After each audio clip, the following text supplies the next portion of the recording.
So I'm here to talk about a number of things really. So currently I'm the director of Sheffield Industrial Museums Trust, and as many of you know who work in the cultural sector, museums, galleries, theatres are increasingly having, for a number of reasons, to think about socially driven missions and mission statements, and they're all thinking much more about well-being.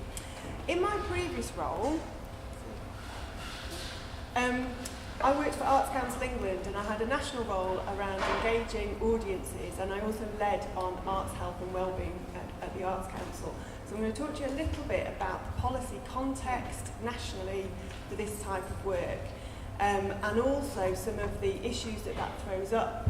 I'm cramming an awful lot into 20 minutes, so it's a little bit of a whistle-stop tour.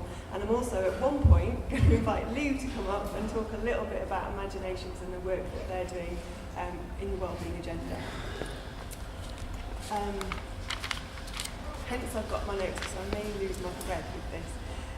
Okay, so I'll just tell you a little bit about Sheffield Industrial Museums Trust to start with, and we'll come back to that at the end.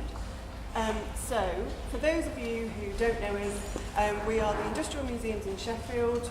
We have 3 sites. We were founded in 1982, and in 1994 we were one of the first independent trusts, independent of the local authority. We were founded by Sheffield City Council, Sheffield Hallam University and the Cutler's Company in Hallamshire.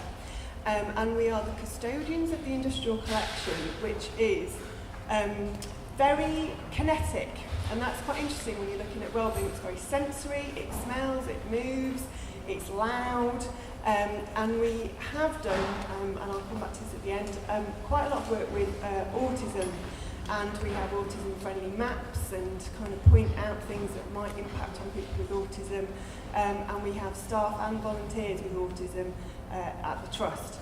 So our collection is from very small handcrafted tools celebrating the heritage of traditional crafts and skills. We tell the whole history of the innovation of steel, and we finished talking around mass production, and we're currently working to talk more about the present day. So there's just a couple of our sites on the screen, and this is our main one. So imagination and well-being.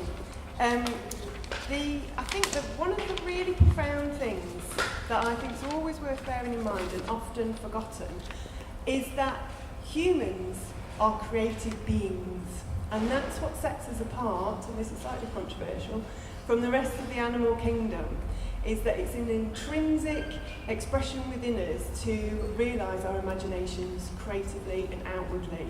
And I think that's always worth not forgetting when you're thinking about these projects.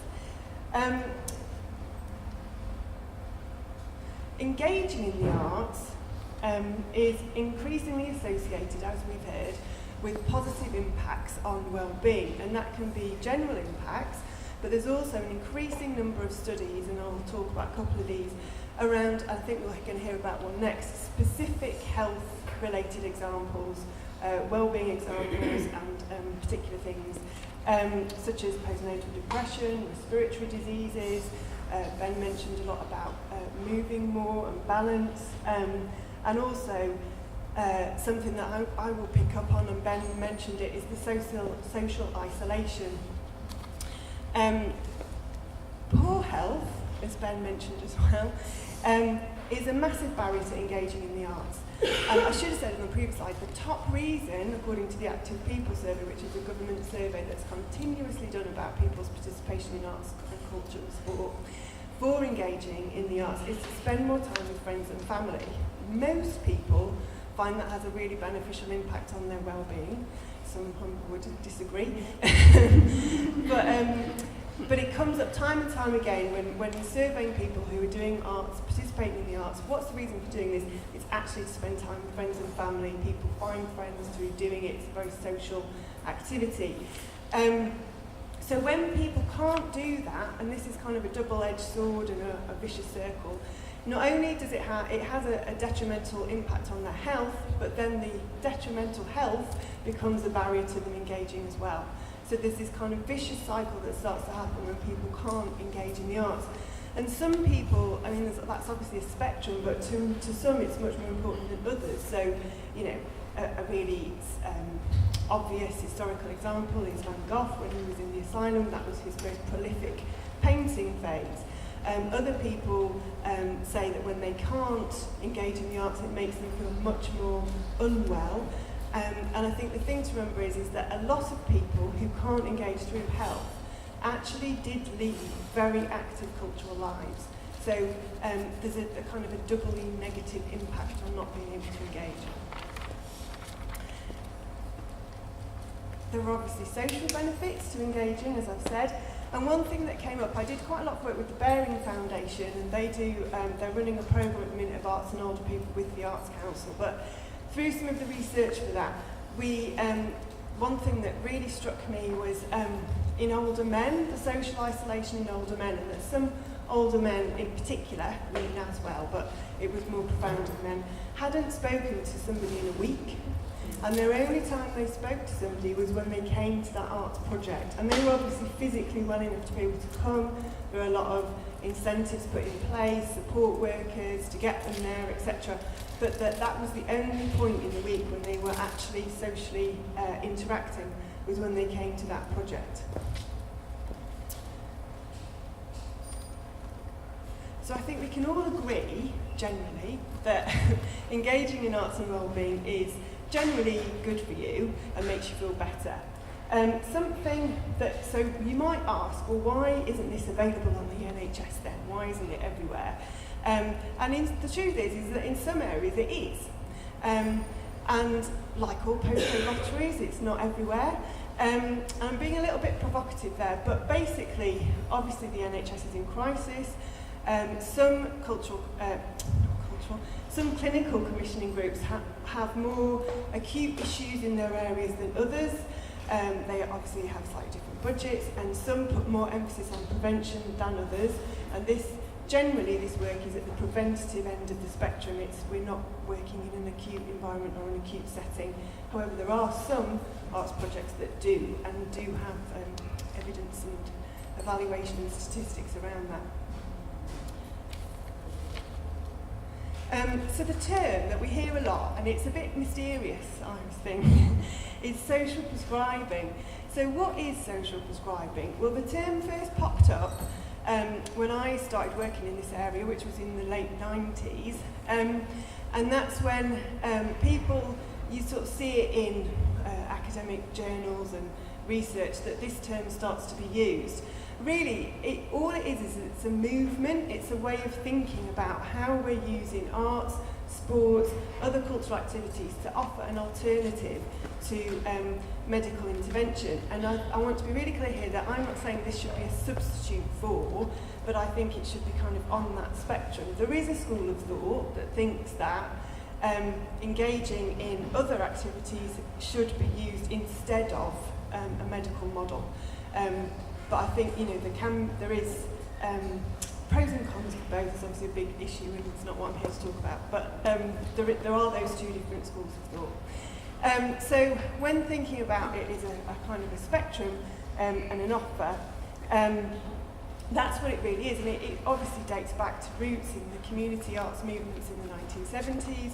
But essentially it's about engaging in arts and culture in a variety of forms to impact on social change in an individual.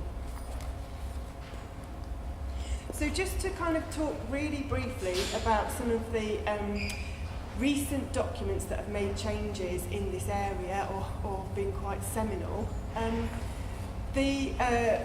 Helen Chatterjee and Paul Koenig did a review of social prescribing, a review of community referral schemes. And this was really interesting paper. And it identifies a number of factors which play into the history of social prescribing in England. Then it's followed by the National Institute of Clinical Excellence, which produced a set of guidelines in 2004, which was all about reducing the number of antidepressants that were being prescribed for mild to moderate depression, and they wanted to refer people to something called IAPS, which is improving access to psychological therapies.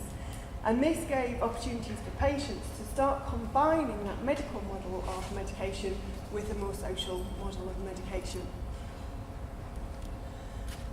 Then, coupled, whatever you think about this, coupled with the Conservative government at the time, there was a lot of talk about big society, but there was a political will to bring together links between community, voluntary sector and other sectors.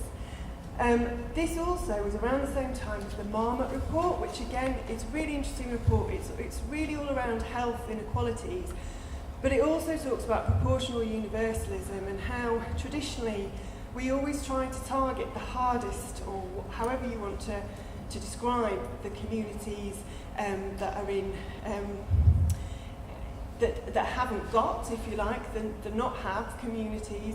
So we try to target that, and the actual effort and resources that are needed to then develop those communities is a lot higher than if you actually tried to target the ones in the middle who might have a bit. And by doing that, by targeting the ones in the middle that might have a bit, it actually has an impact on those that have less and brings those up as well. So it's a really interesting way of looking at, well, where do we put our resources? Where's the best way to kind of approach this subject? Then really recently, there was the publication of the All-Party Parliamentary Group into Arts, Health and Wellbeing, which I've got here. I'll show you this one. It's a massive tome. It's 2 years worth of evidence on the impact arts has on wellbeing. And I sat on this group in a number of these sessions, and it was just phenomenal listening to the stories, the way people were documenting things, the impact that arts does have on wellbeing. And this is on the internet, and you can download this. But the report, basically the three really key findings are that arts keeps us well, it aids our recovery, and it supports longer lives to be lived better. So again, going back to what Ben was saying. It helps us meet major challenges facing health and social care, ageing, long-term conditions, loneliness and mental health, and that the arts helps save money in the health service and in social care. So that's all in that report, which was a cross-party report. Then the Arts Council last year funded its new portfolio, if you like, of organisations that it regularly funds. And within that it has a new organisation, or a number of organisations that are called sector support organisations. And one of those brought together, so we had in England the National Alliance for Health and Wellbeing. They still have a website, which is well worth a look at, and the National Alliance for Wellbeing, Museums and Wellbeing. And it brought those two organisations together to be the Culture, Health and Wellbeing Alliance. And that's just finding its feet. It's a national organisation, and it is actually based in Leeds. And the new director, I think she's called Victoria Hume, is going to start really shortly. So that again, it's close to us in Sheffield. It's probably worth checking out and making in touch with. And then, following from that, Matt Hancock, now Health Secretary, said that the potential benefits of approaches like social prescribing, which address people's physical and mental well-being, have been shown to both improve patients' quality of life and reduce pressure on the NHS service. So, and that chimes with things that came through. When I was at the Arts Council, we did a study into cultural commissioning, and one of the doctors in Gloucester, he was like, oh, all this talk about evidence, I don't need any more evidence. I just think that sending people to engage in arts projects is far better than prescribing Prozac. And it's that sort of mantra that you hear time and time again when you're talking to people who are working on the ground. So I think we often get asked for evidence, and it's spoken about a lot. I think it's really important, and like with anything, you always need to make the case. But I do think that we need to start shifting as a nation away from expecting small arts organisations to be providing masses of evidence before enabling them to start a project, and actually just taking for read that the arts is good for you. Because there is. And there's this textbook, Creative Arts, Health and Wellbeing, which has got studies in it from around the world actually, and is really, really useful in terms of documenting evidence, both on well-being, both on mental health, but also in Scandinavia. They do a lot of studies on the physiology of engaging in the arts, on blood pressure, heart rates, all that sort of thing as well.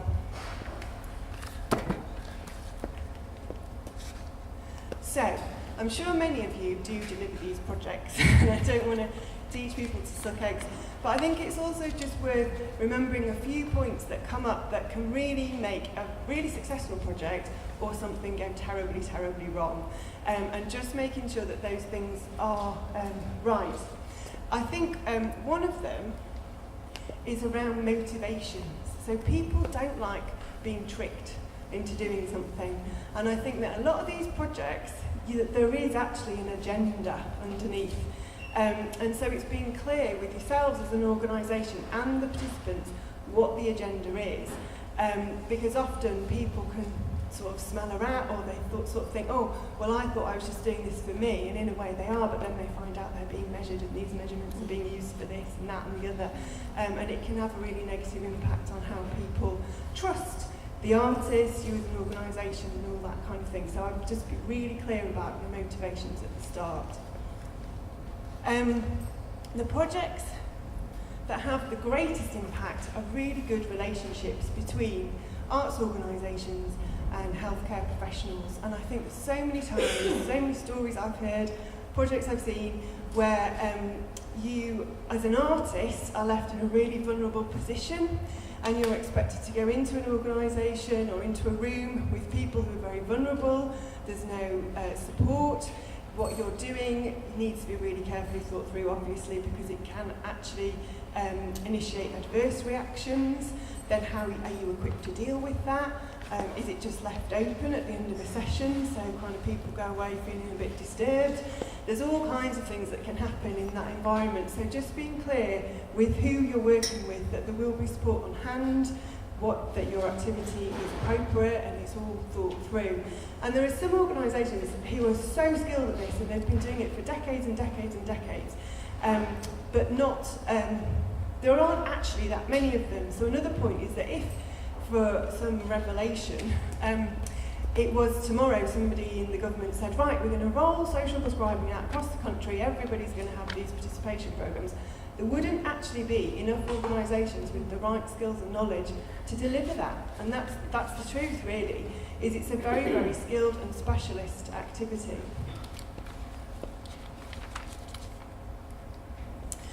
The intrinsic impact is another phrase we hear a lot, and obviously the arts does kind of cut to the core, but it's really hard to capture. And so there are a lot of mechanisms in some of these textbooks, but also that arts organisations have developed over the years. There's the Warwick and Edinburgh Wellbeing Scale, which I know isn't exactly brilliant for capturing this stuff, but it is recognised, and some organisations have adapted it, so they are picking up more of the intrinsic impact through it. There's one organisation in Huddersfield called Hoot, have worked for over a decade now with their adult social care services to develop a tool called the Outcome Star, where they actually work on the quite acute end at times of mental health spectrum, where they can track participants' developments and the intrinsic impact of the arts on them. So it is really, really difficult to capture that, but there are models out there, and I would encourage people to seek them out and talk to others rather than trying to invent your own way of documenting and measuring this. But I think it is worth it, because those gems you capture are the things that kind of sell the projects, really. People say, I feel happier, this is the first time I've spoken to somebody all week, this has made me smile. And the list goes on, and I'm sure many of you in the room have your own stories as well. But it's capturing those little nuggets that come out of the projects that actually are the things that sell the project in the end. So how are we responding? I'm going to ask Lou, we're running over, I think, really quickly to talk about Ignite Imaginations. Do you want to come up?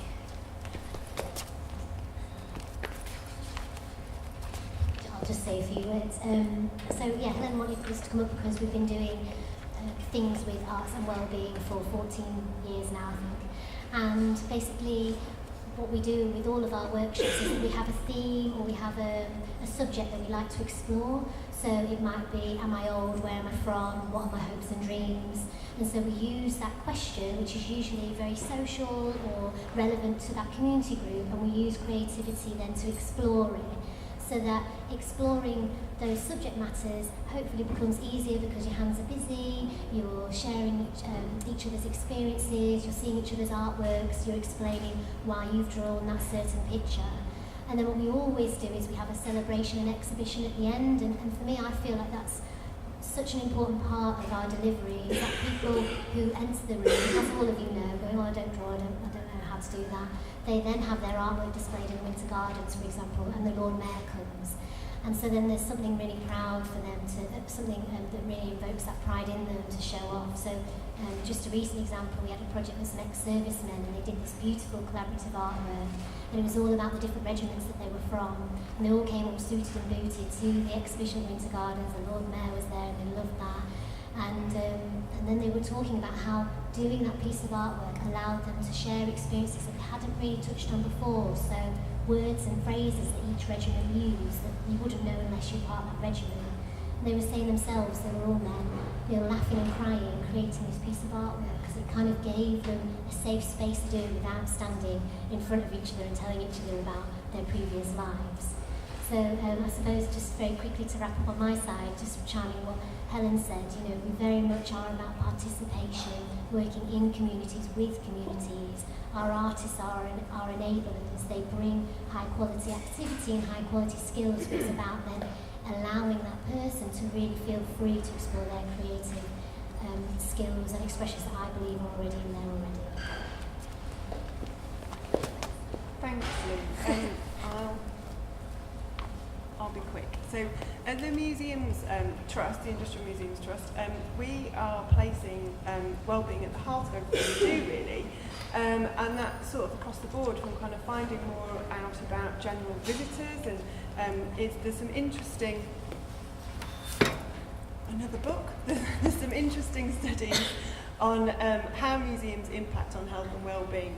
And I think a really profound thing about museums is making sense of the place around you, connecting yourself with your past, looking at the present and where things might be going in the future, and just absorbing yourself in that world. And it goes back to the first speaker, but it's a place where you can really realise your imagination, kind of wandering around museums, but also obviously the objects and handling objects is a great way as well of initiating conversations. And I'm not a massive advocate of reminiscence personally, and we don't really do a lot of that, but we have started doing dementia cafes and using the objects as ways to initiate new conversations about the present and about people's skills and that sort of thing. So I won't go through all of these, but basically we're placing wellbeing at the heart of what we do. As I said, we do a lot as well with autistic children and families, and we hope to grow that offer. And another thing we're really keen on is neighborliness. So the 3 industrial museums are all in neighbourhoods. So we're looking at how do we engage with our neighbours, and how are we a good neighbour, and what does neighbourliness mean? And by doing that, obviously having an impact on the local communities. Callum Island is a really interesting community to be based in, rapidly changing with no community services. So what's the role of the museum there in terms of well-being? So I shall leave it there. Thank you.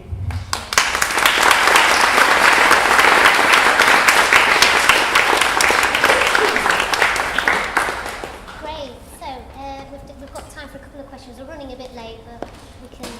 That's fine. I was really interested. It seems silly me got this here and you stood there. I was really interested in the neighbourliness aspect, because I work in dementia and I'm interested in the collections, and I too am not bothered about the reminiscence but more about the participating in now. Yeah. And one of the things I thought that would be really good would be, if you're looking at would be to to create a memory box, a community memory box, that would be something that people could contribute to. Yeah, no, that's a great idea. We do have memory boxes and handling boxes, but I think co-creating one with neighbours would be great. Yeah. Mm-hmm. Yeah. Fab.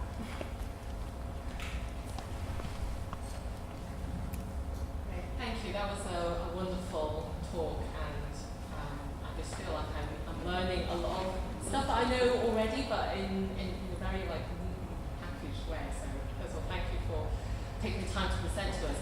I want to make a comment about inclusion, which I think is a key element in terms of effectively implementing a workshop and ensuring that equal opportunities is being implemented throughout the life cycle of the project.